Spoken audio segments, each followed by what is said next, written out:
22 and 22 right now in the standings. What do you think their standings are going to be at the end of the season in April when they get ready to go into the playoffs in April? Because in April they start getting into the playoffs, and the finals start in June. So 38. What do you think, Sherdal? I think 44 and 43. That's not possible. No, I'll say 30. How many games? There are 82 games, right? 82, yeah. 82. So you're awesome. I think that they're gonna win. By the end of the season, I got the Warriors winning like 30 or 40 games. Yeah, Gary, what's your prediction? 44-38 sounds doable, reachable, and in the postseason, we need code. I'll say 46-38. I'll say 46-38. 46-36. 46-36. You're awesome, brother. Gary, you're so, the representative of the entire state. It's a territory of the Dominican. As a Warriors fan, I'm really country. Oh no, it's an island. As a Warriors fan, the Lakers really really worry me a little bit because they got a lot of big men on their team. They got a LeBron, they got Hachimura, they got Reeves. I mean, they're scared. They're a dominating team, man. Like, we got to come out strong. We got to come out strong against LA. Like, if we want to slaughter the Lakers and show them that we're the dominant team right now in the Western Conference, we got to come out there and play our strong game of basketball. Because if we choke a lead or if we do if we make a blunder against the Lakers, they're probably going to beat us. So, as a Warriors fan, I think we're going to come out strong. I mean, we're going to come out strong against LA. We're going to show LeBron that, we're not scared of you. We're not terrified of LeBron, man. LeBron doesn't scare me at all. We're probably going to make LeBron James look bad. Good. Shardal, you're fantastic. Thank you, brother. Hey, make sure to click the like button, smash the subscribe button, and ring that notification bell. Stay updated. Next time Sai posts another live video on Golden Days, like Daze and Confused, in reference to the Matthew McConaughey movie. I love your show, man. Every time I come on here, I try and make the show as much entertaining as I can possibly make it, and I think I do my best job to make this as entertaining of a show as it is. You're phenomenal. And I'll see you next time. Hopefully, we can win. We can go 2 in a row next time we play LA. Sure, I'll see you Saturday night, right? I'll see you Saturday night. Let's get a win for the Warriors. I got Stephen Curry dropping 54 points, 12 rebounds, 13 assists for Steph Curry. I got Steph Curry dropping a triple-double, and they're going to burn the Lakers at Chase Center in San Francisco. I got Ryan Leong waiting. I feel okay. I'll see you on Saturday. All right, take care. And Gary, I want to apologize sincerely for getting it wrong about the Dominican. That was my bad. I'm a geography nerd, and for me to get that wrong, I'm kicking myself. I apologize for that. The Dominican Republic, the proud nation. You are the representative, sir. How is life over there, by the way? Real fast before we go. Oh, it's good. I'm a bilingual interpreter for a U.S.-based company, so I earn in dollars, I spend in pesos. So for me, it's good. Good, awesome, man. And I hope Saturday night is a fun night for all of us, brother. Come back soon, please. Thank you, man. Thank you, Gary. I really appreciate it. Take care. And have a good night. And we're going to bring on Ryan Leong joining us. Your face is right up to the camera right now. Here, I'll change the let's make this a little more no, it's fine. Zoomed out. I was trying to read someone on a screen and listen to audio. So it's all good, Ryan. Ryan Leong of NBC News Radio, a Bay Area sports rap, which I believe we're dual streaming with for tonight. I think so. You can follow Ryan Leong on Twitter at Ryan Leong.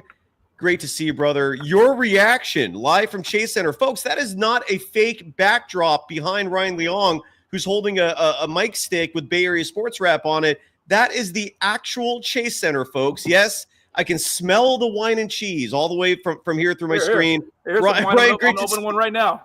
Great to see you. What was your reaction, Ryan, to the Warriors winning in convincing fashion after a very bad start, man? I'm not going to overlook the fact that the Warriors trailed 20-6 to start this game, largely because of yet another asinine starting lineup, but that was easily forgotten thanks to Quentin Post, Guy Santos, Moses Moody, Stephen Curry, Andrew Wiggins, and the rest of the crew. Great night. Your reaction, sir. Great to see you, brother. Yeah, man. I tell you, the Warriors suck so bad they couldn't beat the Washington Generals. And if anybody knows what I'm talking about, the Washington Generals used to be. I guess they still are the opponent for the Harlem Globetrotters. Oh yeah, they're still around. But they play another team too called the New York something or others. I can't remember. Do they? There's a third team to the. Yeah, there's another team that I'll look it up. There's another team they play also, but the main one is the Generals. I did not know the that. Warriors just suck it so bad they had to beat anybody, and I'm glad they actually finally came. Had a really decent showing, holding the Bulls to only 16 points in the third quarter, and then when you have career nights from Quentin Post and Guy Santos, you're living life good, Yeah. What's funny on Twitter, and again, you can follow me at Surf Journalist. I posted a picture of Guy Santos. I try to repost videos, right? Like the Warriors usually post them. NBC Sports Bay Area. If the Warriors are nationally televised, you might get some cool highlights posted from like ESPN, NBA on ESPN's account or NBA on TNT tonight. And I called NBC Sports Bay Area out on this. I'm like, they didn't post any of Guy Santos's first 3 or 4 3-pointers. I'm like, what the hell are you doing, man? So I ended up reposting a picture of him getting a kiss on the cheek. I'm guessing from his girlfriend on the court. I don't know who the woman was. She's attractive. But anyways, the point is Guy Santos had himself a night. How was the Chase Center crowd reacting to the young guns lighting it up? Not as good as you would think. There was a moment where Quentin Post came out of the game for a spell, and he got an applause, but it wasn't that great. I'm listening. I can listen to the Warriors radio. By the way, fans, if you ever come to Chase Center and you actually have a Walkman or some kind of portable FM radio, tune the dial to 87.9, and you can hear Tim Roy and Tom Tolbert live with no delay. Ryan, I'm going to set the over-under on the number of people in Chase Center during a Warriors game owning a transistor radio at 1. And that would be me, right? That's my over-under. And I'm going to bet the under. Me. Actually, 2, because I gave one to another reporter who covers for Chinese media. So I gave her my other radio. So there's 2 radios tuned to Tim Roy. There you go. Well, Tim Roy's a legend. He's long overdue to come on the show. I had him on my previous incarnation. Is this? I won't bring that up. I was going to ask about his family because he's been dealing with some crap. I'll save that for off the air. So it's good. So the crowd did not appreciate the greatness of Quentin Post. Is that what you're saying? No, they did, but it wasn't as good as it could have been. I mean, it was a little muted. I mean, I don't know if you can go back and hear it through the telecast. Like I said, he comes out. I don't remember exactly how much time was left, maybe 4 minutes in the fourth quarter. And he gets a little bit of a break, and the applause was good, but it could have been better, Yeah, absolutely. Look, I've been criticizing the Chase Center crowd for a little bit now, largely because they're quiet. Okay, like they're not bringing the energy. I don't hear the passion. You see the Warriors going to other arenas, and crowds will have signs.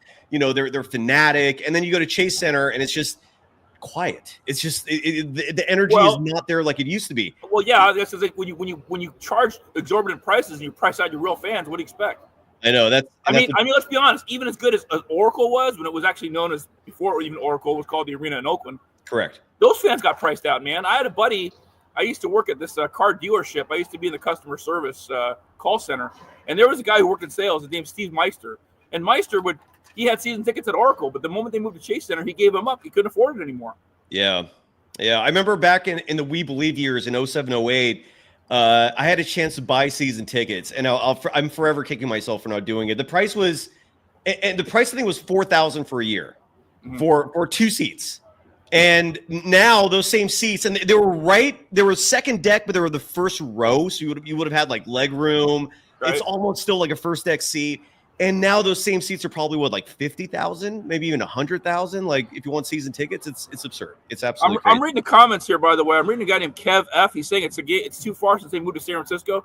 Actually, it's not too bad. My suggestion is if you come to San Francisco, the best way to go is when you get off BART at the Powell Street station, hop on the 15 bus, the 1-5 bus, which is faster than the T-line. The T-line's a piece of crap. Okay, they spent $1 billion for this subway line that's hella slow, but the 15 is fixed pretty quick. It only makes a couple stops off of 4th and Market, and then you're at Chase Center.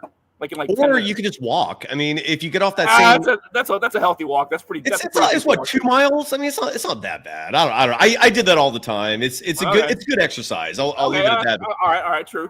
But I hear what you're saying too. It is a walk. It'll take you about 30-40 minutes. Your duties after the game, pregame. You sometimes interview. I always get the pregame coach. I always get the pregame visiting coach. and I sit in on Kerr's pregame too. Okay, that's where I was going. Yeah. Post game though, you primarily are doing the road team. Correct. What was the mood like with the Chicago Bulls after the game? Were they bummed about this? Like, what was their reaction? They were kind of quiet. Their PR people are kind of how should I say this? Protective. So the only person we spoke to was Ayo Dosunmo. Is that how you say his name? I don't know. He's the Which player? Who again? Number 11 for the Bulls. Number 11 for the Bulls. Ayo Dosunmu? Yeah, we spoke to him. He's a very good talker, actually. Okay, all right. So, and then I think Sam Smith, the legendary Chicago writer who now works for the Bulls, he was interviewing Nikola Vucevic.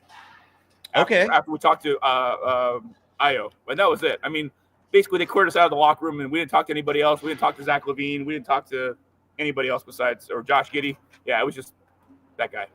So let me ask you this, man: we got a few other chats here I want to get to in just a second. For starters, Dying 1234. I don't know who Omni Man is. I will trim the beard. I know I look like a homeless person. I get it. Part of it is it's so damn cold, man. This thing actually like serves a purpose. I feel I know this sounds crazy. What is Omni Man, Ryan? Do you have any idea? I do not. No. Okay. Dying 1234. Will you please elaborate? Even if it's an insult, I don't care. Just tell me what that is because I'm curious. One thing one question here that is answerable right away. This is from Mentality is asking, does Quinn Post have a game limit? And the answer to that is yes. He has a 50 game limit as a two-way player. And because he did not play in so many games early in the season, I think he's fine for the rest of the stretch. Now he would not be eligible currently for a postseason spot. The Warriors don't have the cap room to give him a guaranteed contract. Ryan, at a certain point, they're going to have to do something about this. So if for no other reason to make a trade, whether or not Vucevic is still a target, I still wouldn't mind targeting him.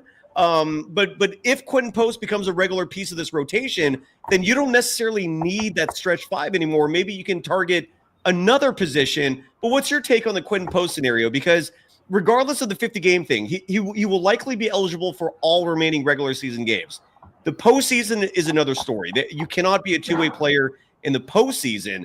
And Quentin Post, if he does become a part of this, they're going to need him in the postseason. What are your thoughts on that? I mean, come on. He had one really good game. I mean, he kind of shot the three like that one game where Manute Bol, when he played for the Sixers, shot like 6 threes, and that's what Quentin Post looked like tonight. I don't know, man. You can't judge him off one game. You got to see this kind of performance, I would say, at least another 3 or 4 times before you can really make a determination. You know what I mean? Well, let's say for the sake of argument, 3 or 4 more games. Let's say Steve Kerr actually, for once in the last 3 years, makes rational decisions, and that includes giving Quentin Post real minutes. Let's say it works out. Let's say 2 weeks from now, Quentin Post is putting up 15 and 7. He's shooting 40% from 3. We're all ecstatic about this. Then what? What do you think happens? Well, yeah, then I guess that, you pick up his contract. He becomes a player that stays on the roster for the rest of the season, and then he starts seeing more minutes.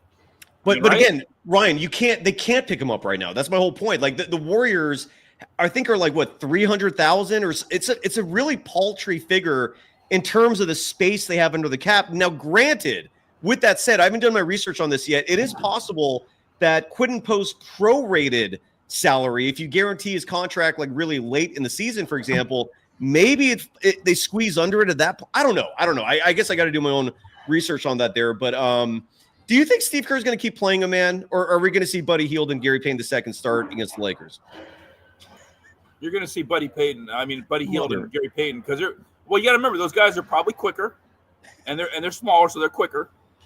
And I just think that's what we're going to find out in 2 days, man. Less than 2 days, we'll find out. That's excruciating, dude. It makes me so irate, brother, that like we see such good things. Like Guy Santos can play. He is proving right in front of our eyes this guy can play NBA basketball. Moses Moody can play NBA basketball. Yeah. Quentin Post is actually a real 7-footer. The Warriors are playing a 7-footer. And we might and you're right. I know you said that in jest, partly at least, but you're probably right, dude. It's maddening. It really is maddening. Ryan. Yeah. Mm-hmm. Let's say for the sake of argument that Vucevic suddenly becomes redundant if, in fact, Quentin Post gets serious minutes with the Warriors. Okay. Who do you trade for? if anyone? Maybe a 3. I don't know. Right? Is Or Jimmy five, Butler maybe back in the 3, mix? 4. Yeah, I don't think you want that guy. I really don't think you want Jimmy Butler. Cam Johnson? Maybe. I think it's a whole other show. And then we have a Trav Sniper dropping Zion. But again, the problem with Zion Williams is It's hurt all the time, doesn't he? you'd have to trade Andrew Wiggins' contract. I don't think Wiggins is going anywhere, man. I think realistically, I got to do my research on whether or not the Warriors actually have to make a deal in order to get Quinton Post that guaranteed a slot on the roster, because the Warriors right now have 14 players guaranteed. You can have up to 15. And there are no contracts that you could just wipe off the books. All the deals on the Warriors roster right now are guaranteed. Lindy Waters III, his contract is now guaranteed. So you can't just wipe those off the books anymore. So I don't know if like the prorated thing is how they're going to squeeze them in. I don't know if that's realistic. I got to do my research on this, man. We'll be back with that information on this program soon, not tonight.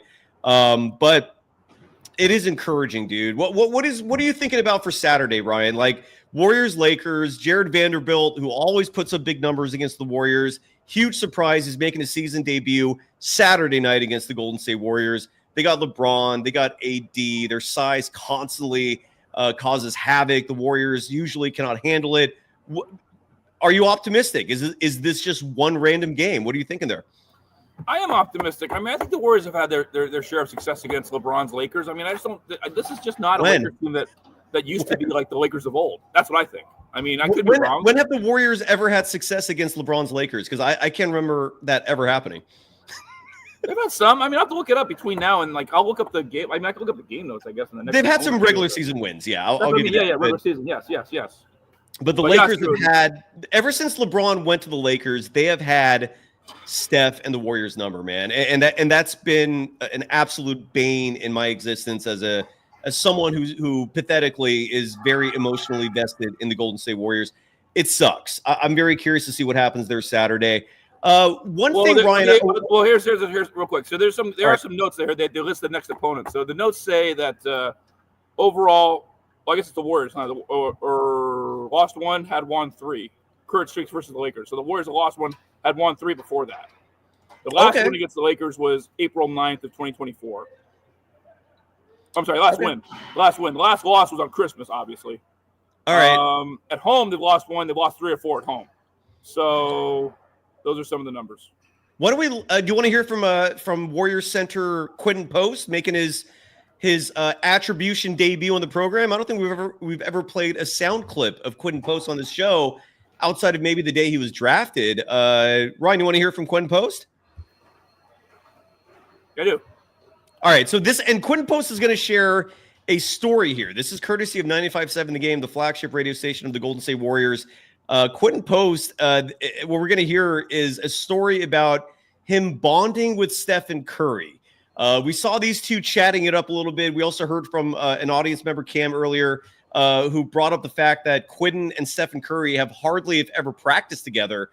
So they have some chemistry building to make. But this attribution talks about Quinton and Steph bonding. Why don't we hear from Quinton Post, the star, or one of the stars of tonight's Warriors win? His 11th All-Star game, everyone. Just what have you appreciated most about being his teammate this season? I mean, really off the court, man. On the court, he's one of the greatest to ever do it. But I'll share a quick story, man. We came home. This is a few months ago, so I haven't even touched the court yet. We came home from a long road trip. I was up here, and I think it was like 2:30 at night, and we were at the airport, right? And I'm trying to get an Uber to go home, but the Uber service isn't working. Everybody's kind of leaving. You good? I'm good. Steph walks by, and Steph's like, "Are you good?" I'm like, "Yeah, I'm good. I figured it out." And he's like, "No, what do you mean? Like, hold on, I can get an Uber." And Steph's like, "Are you trying to go home?" I'm like, "Yeah, but I got you." So at 2:30 at night, maybe 3 o'clock, I don't know, whatever. Steph's like, "I got you," and he drove me home. He made a little detour, and I mean that just shows, how he is as a person. And at that point, probably out of the 50 people that were on that airport, Steph was the last person that needed to worry about if I got home, But that's just the person he is. Great teammate, and then obviously everything on the court speaks for itself. So that was cool to share. What road trip And look, you know what's funny about that story of Quentin Post getting a ride from Stephen Curry at like 2:33 in the morning? If you know anything about Stephen Curry, it's 100% believable. That's who Steph is. Like the ego on him is this small, dude. And I think that's one of the many reasons why we love Steph so much. What's your reaction, Ryan, to that story of Quentin Post getting a ride from Stephen Curry at 2:30 in the morning? No surprise. The only thing that surprises me a little bit is the time at which he obviously drove back at 2:30 in the morning. But he is a very likable guy. I don't know of anybody who doesn't like him just because he just is like, except I guess maybe the opposing teams fans, and some opposing players aren't real big on him. But yeah, he's a very likable guy. He's always smiling. He's always looking like he's having a good time, and I think he's very infectious. His energy and how he plays, and when he's playing well and he's making all those threes, you can't help but root for the guy, Agreed. Wholeheartedly agree. And again, Quentin Post tonight, I'll read his numbers one more time just because they were damn good. Quentin Post, the Warriors backup center tonight, 19 minutes, 44 seconds of action, 7 of 12 from the field, 5 of 10 from beyond the arc, 50% shooting from 3, 20 points, 5 rebounds on the night. Tonight, we also saw Brandon Pajemski play for the first time in 10 games? Is that what he missed? Ryan, so. That sounds about right. Yeah. Yeah. So he had the abdominal strain. He missed 10 games, comes back tonight, and his shooting had been improved before he suffered the injury. His shooting was fantastic tonight. Picked up right where he left off, played 21 minutes, 14 seconds, 4 of 6 from the field, 2 of 4 from 3. And again, he shot 43.8% from deep in college, his second year, a huge reason why he was a first-round draft pick. What was your reaction to Brandon Pajemski tonight? Was it all positive? Enlighten the audience, please. Yeah, no, of course it was positive. He didn't shoot a lot, but he did. He made 4 of 6 shots in 21 minutes and 14 seconds, 2 of 4 from distance. Yeah, what's not to like? Agreed. I wholeheartedly agree. A lot of folks bringing up that Pajemski. There's a lot of he's garnered a lot of critique this year, and I think a lot of it's justified. But his critics, his haters.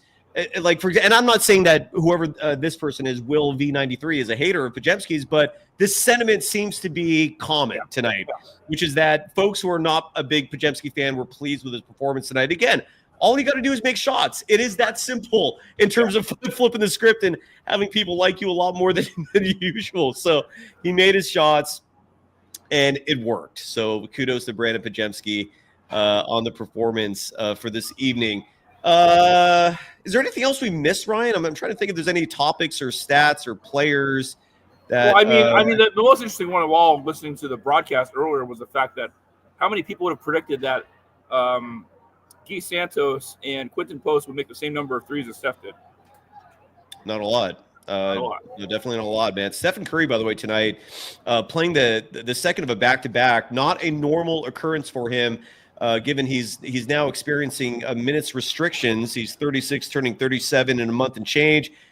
Played 30 minutes, 47 seconds tonight, 8 of 19 from the field, 5 of 12 from 3, which is well over 40% shooting. What is that? 12? It is over 40%, yeah. And he scored 21 points in this game, added 7 assists, 4 rebounds, was named an all-star starter today. Very apropos, given the NBA All-Star game will be at Chase Center next month. What was the buzz that you're hearing, at least from the media section, in regards to Steph and the All-Star selection? Anything? I don't know. Not really. I did ask Steve Kerr what he thought of it, and he gave me a kind of a quick answer. But when you think about it, here's an interesting nugget for you. The last time the Warriors had a homegrown or home player in their own All-Star game was 1967 at the Cow Palace. Because remember, the Warriors sucked ass back in 2000. Okay, they had no representation in the 2000 game, not even in the rookie game. They were that bad.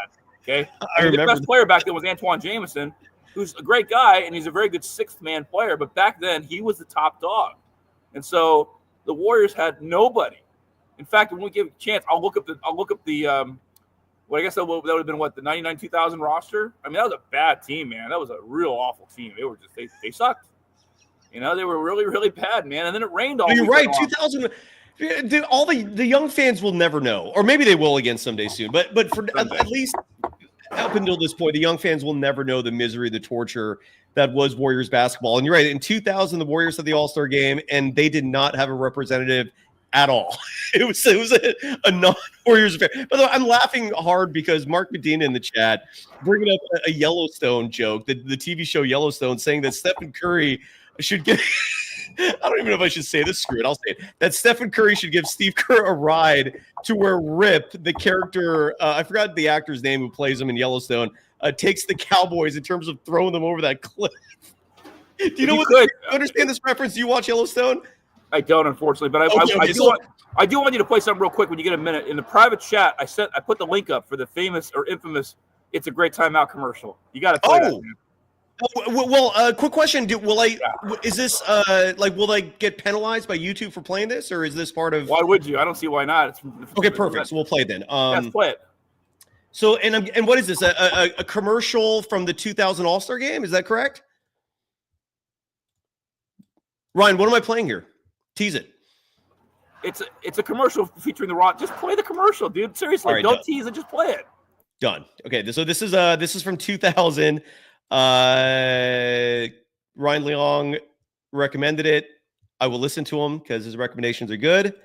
Enjoy. It's a great time to have a ball. It's a great way to let it go. It's great Warriors basketball. It's a great time out. It's a great time out. And that's from the All-Star. Man, you corny. Yeah. That's bad. Okay, that just goes to show you what Warriors fans were getting when they came to a Warriors game back then. Okay, yeah. Mookie Blaylock. Oh, that was corny, dude. Donna Foyle and the little Okay, that was what corny. Tell you? Okay. A few things in the chat as we start to wrap it up. You trust my judgment, right? Wasn't that worth playing? Of course I do. That was awesome. Yes, you just gotta play it. It had to play it. You're absolutely right. Well, I like to set things up. For example, like the podcast audience. You know, I like to lead them on a little bit. Well, but we can retroactively mention what happened on the podcast, right? So, like I said, we can describe it after we played it. But yes, sir. I just wanted to play it first, just for the shock value. Good call on that. Shock value is in, holy crap, this is really bad. Who the hell approved this in the marketing department? Good call. I want to get to these comments real fast. Cool Breeze writing, since Quentin Post had a good game, and it's making a lot of people think that Nikola Vucevic would now be a waste for a trade. Should the Warriors focus on a player like Cam Johnson instead? And we've talked about this earlier, Ryan, but I'll bring it up again one more time. If you don't have an answer, that's no worries.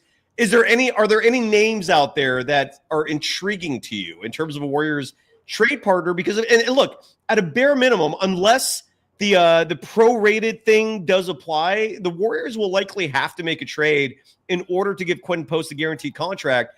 So is there any names out there that are titillating to you?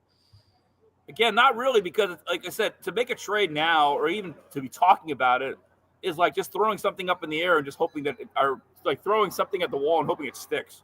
Yeah, I really don't have anything out there. I'm not going to even speculate because I just think it's kind of a waste of time. Well, look, if tonight's game was not an anomaly, if tonight's game actually represented a form of reality in the sense of Quentin Post, Guy Santos being legitimate NBA players who can contribute now, yeah, this is another option. And look, again, you're still going to have to make a trade to free up some salary space for the cap. But Kevin Knox has been killing it in Santa Cruz, and I don't think it would be the worst idea in the world to promote him. He can't be a two-way player. I don't think he's eligible. But what are your thoughts on Kevin Knox, man? Have you heard anything about him? I haven't. I got to be honest. I really haven't followed much of the Santa Cruz Warriors. I mean, if I really want to get some more intel on them, I should be talking to Kevin Dana, who I'm friends with.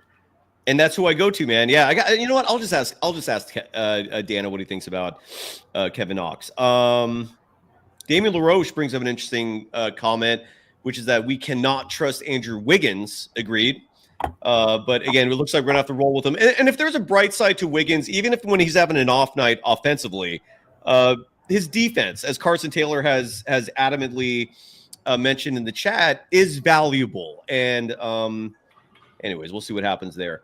Last chat comment, and then we'll go to the scoreboard and call it a night. We'll go to the standings as well. Miguel in the chat saying that he's afraid Draymond Green, when he comes back, he's going to protect his ego and play, or rather steal Guy Santos and Quentin Post minutes.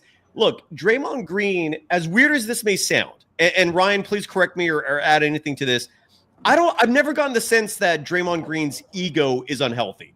He's confident. He's very confident. He also has 4 championships to back that up. He's one of the game's greatest defenders ever, right? But I've never gotten the sense that he has an unhealthy ego, meaning I've never gotten the sense that he thinks he's special, that he thinks he's better than everyone else. I sense confidence.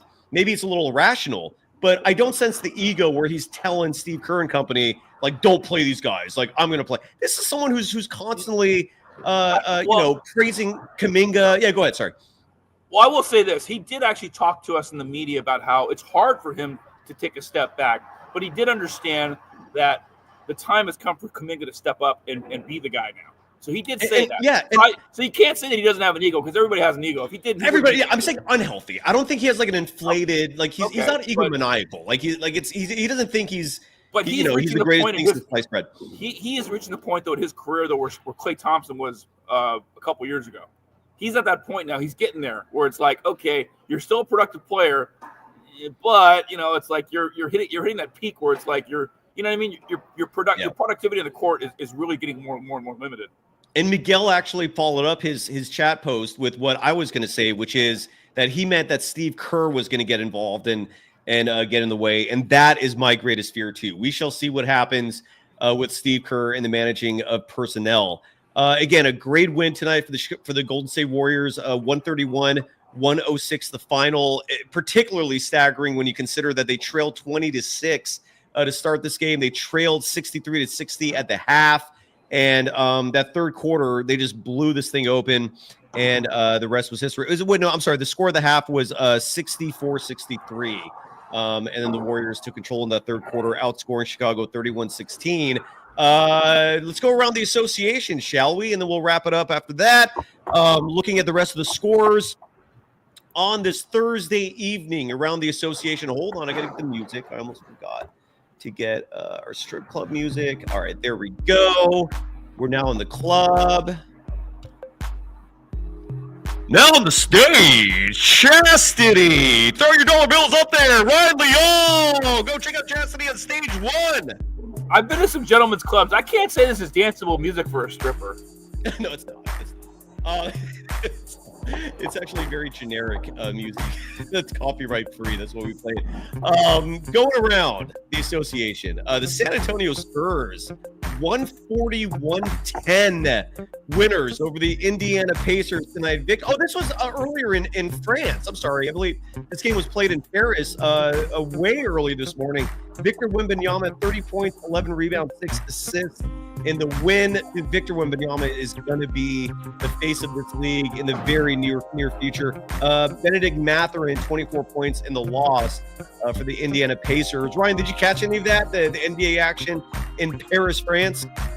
No, I was actually just paying attention to this game. Or to be honest, actually, while I was watching this Warriors game, I do follow other sports, cover other sports. So I was kind of keeping my eye on the San Jose Sharks game too.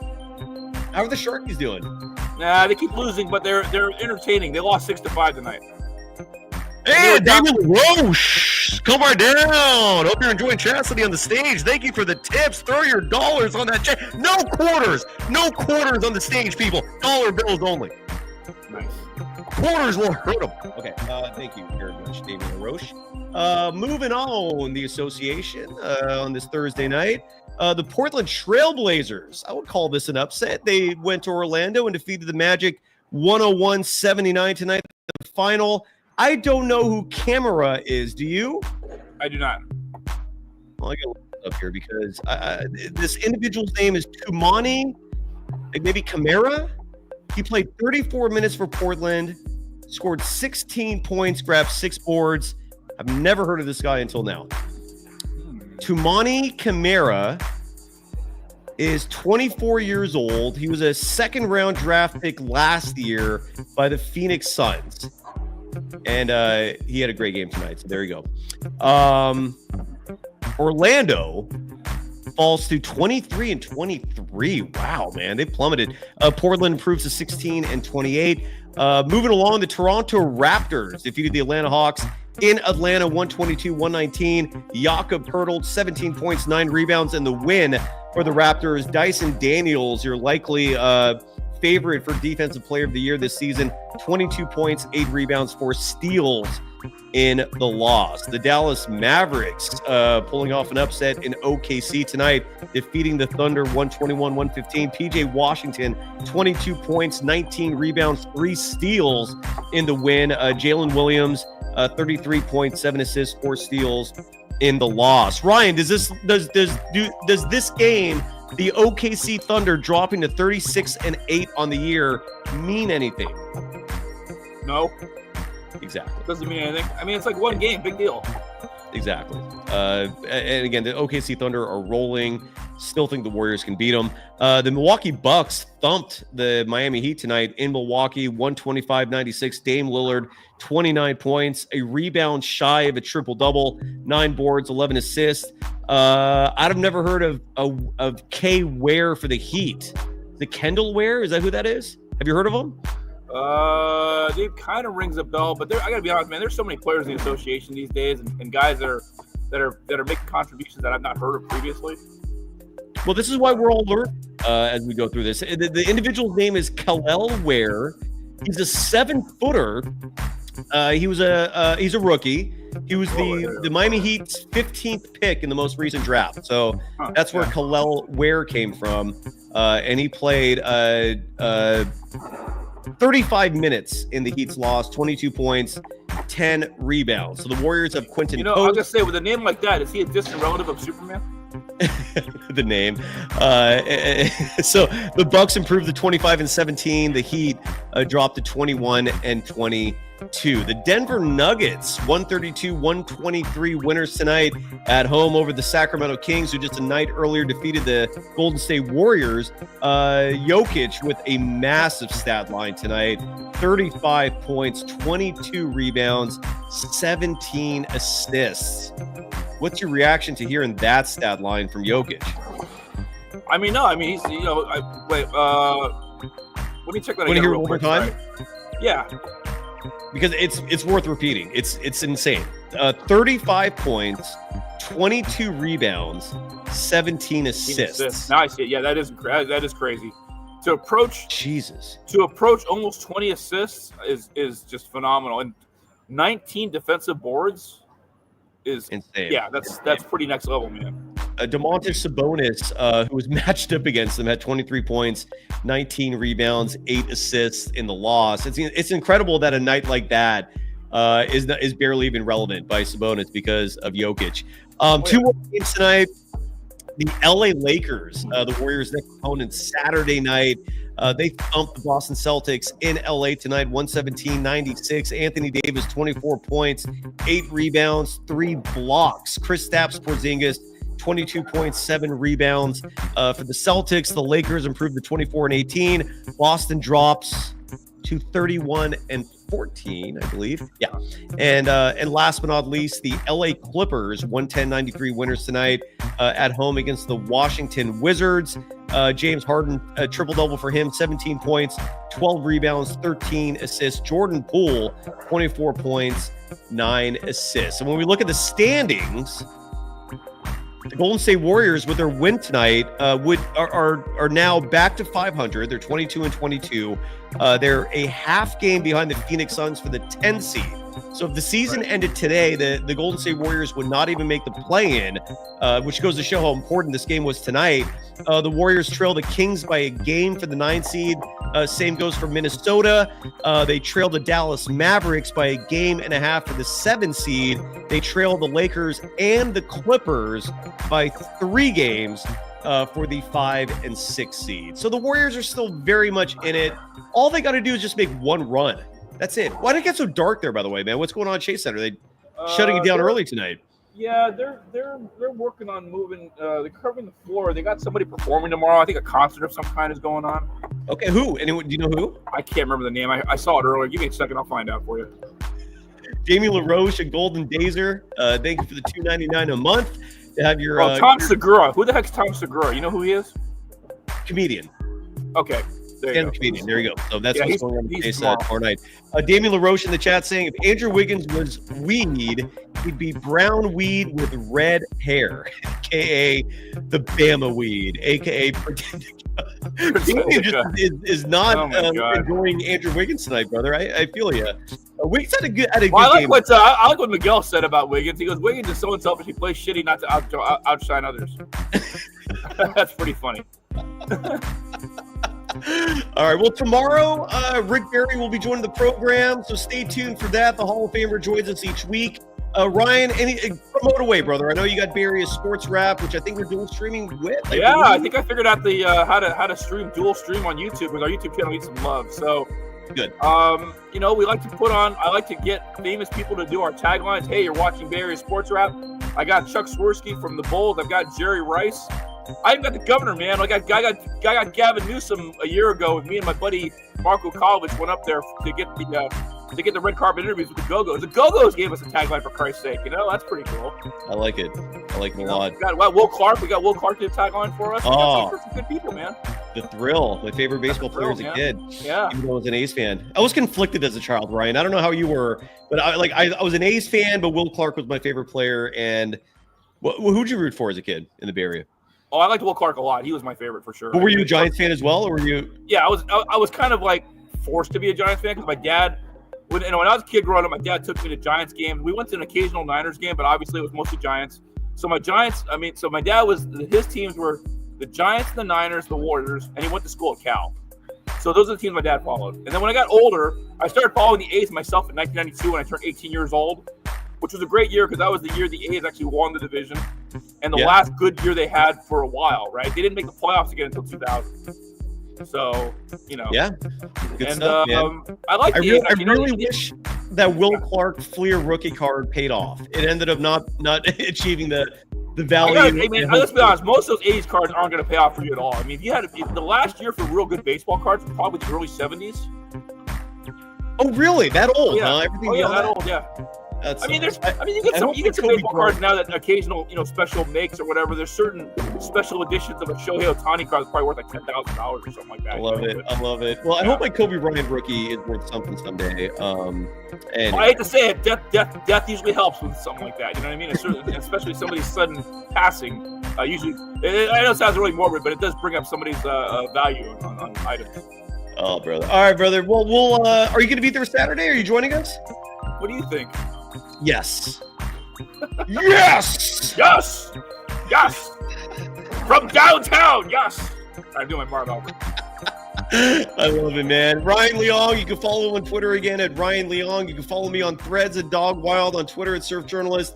The Warriors come out victorious. Let's hope Saturday night we get a heavy dose of Guy Santos, Quinton Post, and some more of these young players who are lighting it up. I don't want Buddy Hield anymore, Ryan. I don't want GP2 anymore. I want them at the end of the bench just watching and cheering. That's how they're contributing in a positive way with this Warriors team, not on the court. But anyways, thank you, Ryan. Thank you, everyone. Are we done? Are we good? Yeah, we're good, man. I'll look forward to talking to you on Saturday, man. Same.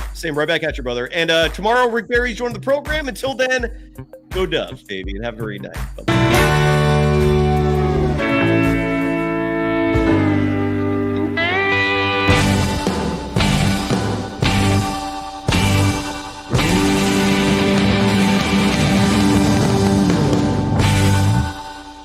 Bye.